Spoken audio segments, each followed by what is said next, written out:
yaman Allah ya ƙara da gare shi ƙara yace kana nasu yasaluna rasulullahi sallallahu alaihi wasallam anil khair mutane sun kasance suna yi wa manzo sallallahu alaihi wasallam tambaya game da alkhairi mutum ya tashi ina zuwa tambaya ne menene zai amfani menene zai ƙara min ci gaba cikin addini na da rayuwa na wannan shine abin da sahabbai suke tambaya annabi sallallahu alaihi wasallama wa kuntu as'aluhu an shar amma ni Huzaifa idan ya tambaya ina tambayar manzo sallallahu alaihi wasallam game da sharri yayin da mutane ke tambaya game da alkhairi ni na kasance ni as'alu an sharri ina tambaya ne game da sharri na khafata an yudrikani dan tsoron kada sharri ya kawo a gare ni mun san mutum yana rayuwa ya san abu kaza sharri ne sai da ya kusance shi da to inda yake zaka sami shi cikin alkhairi yake domin alkhairi shine sabanin sharri haka mutum ya gano sharri shikenan ya fita daga barin ya fada ya tsaya cikin alkhairi kenan ko ya fita daga barin fadawa cikin halaka da haka yayin da ake tambayar alkhairi shi zai fa tambayoyinsa kan sharri yake dan tsoro kada sharri ya kawo a gare shi kada sharri ya kai inda yake fa kuntu sai nace ya rasulullah ya manzo Allah sallallahu alaihi wasallam inna kunna fi jahiliyyatin wa sharr menene mun kasance a cikin rayuwa na maguzanci da sharri muna rayuwa ne na rashin ilimi na rashin sani muna munar rayuwa ta inda a haifi ɗiya mace a kashe ana bautan gumaka ana zaluntar juna cikin irin wannan rayuwar mu kasance faja'ana Allahu bi hadha alkhair ke kasam sai gashi Allah ya zo mana da wannan alkhairi ne wannan alkhairi shine zuwan annabi Muhammad sallallahu alaihi wasallam da addinin na musulunci babu alkhairi da kai wannan abu da Allah subhanahu wata'ala ya bamu da haka sai muna cikin jahiliya muna cikin rayuwa na maguzanci da sharri sai gashi Allah ya zo da wannan alkhairin fa hal ba'da hadha alkhairi min sharr shin bayan wannan alkhairin akwai wani sharri da zai faru kuwa sai mutum ne kamar ya ɓata hanya ya shiga cikin wani wuri da yake ya kai shiga wani cikin zaga wanda bai san inda zai ya fito ba sai ya zo ya gano da hanya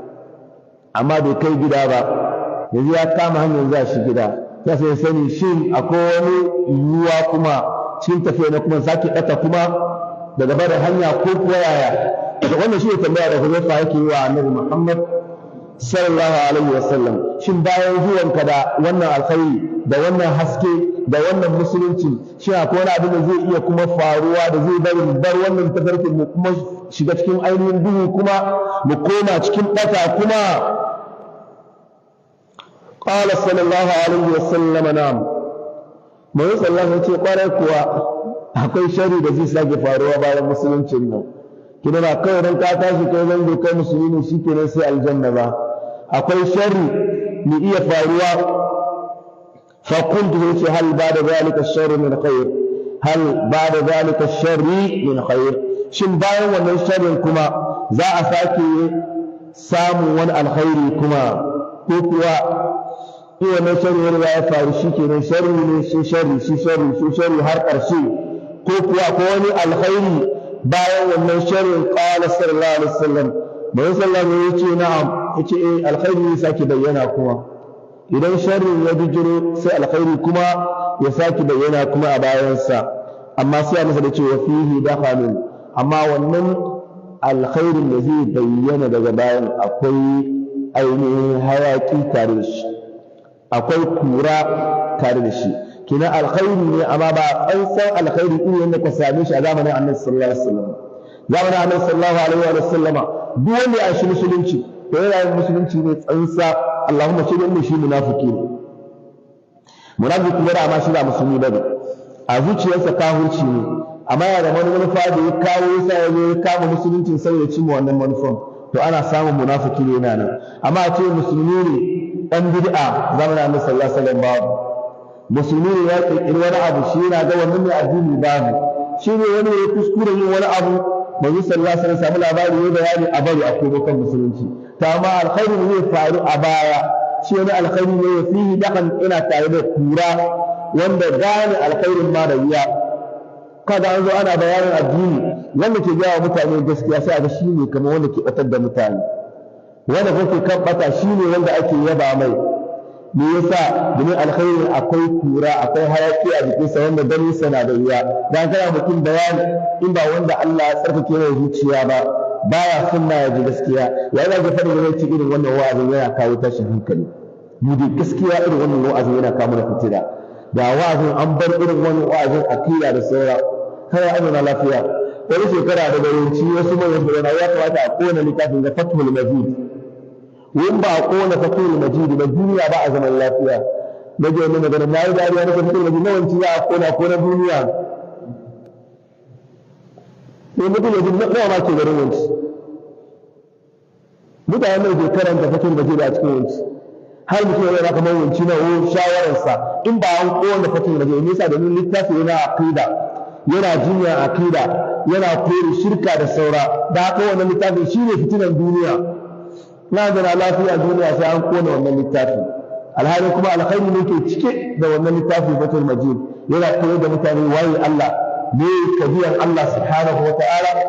ne za a aikata a zauna lafiya da Ubangiji subhanahu wa ta'ala. To ba sa son wannan. Kaga wannan alkhairi sai zama yana tare da ainihin kura. Kuntu sai na ce wa ma dakhanuhu ne kura ko rikici yake tare da wannan alkhairin. Qala sallallahu alaihi wasallam, sai ne sura annabi Muhammad sallallahu alaihi wasallam ce qaumin yastannuna bi ghairi sunnati, za a samu su mutane suna bin tafarki ba irin tawa ba, suna kwaikwayo da wata sunna ba sunna na ba, da annabi Muhammad sallallahu alaihi wa alihi wasallam, wa yahduna bi ghairi hadi, suna bin shari'a ba irin shari'a da ni annabi Muhammad sallallahu alaihi wasallam da shi ba. Kidan mutane ne musulmai ne da suna, amma ga sunna annabi sallallahu alaihi wasallam ba sa so. Suna wasu bi sunna wani malamin da suka yarda da shi, sunna wani wali da suka yarda da shi, sunna wani limami wani jagora shi ne suka yarda da shi. Da haka abin da ya da shi ko da ya dace da alkitabu wa sunna, ko da ya khalafa wa alkitabu wa sunna sun bi. Yastannuna bi ghairi sunnati wa yahduna bi ghairi hadi, suna kwaikwayo da wani tafarki ba nawa ba, kuma suna shari'a da wata shari'a ba shari'a wanda ne annabi Muhammad sallallahu alaihi wa alihi wa sallam na zo da shi ba da shari'a na ba. ta'rifu minhum wa tunkir, za su yi wani abin ya burge ka na alkhairi, sannan wasu za su yi wani abin kuma sai ya baka mamaki na kyama. Suna cakuɗa mai kyau da mara kyau ne. Wani da sun aikata wani abu ya dace da sunna masha Allah, za su tafka barna kuma cikin addini sai kayi kuka. Su ne suna haɗa kowane ne, so su yi sallah lokacin sallah su ɗauko wani abu daban wanda yake mai muni su danganta wa addini, ce wannan kuma na yi fito,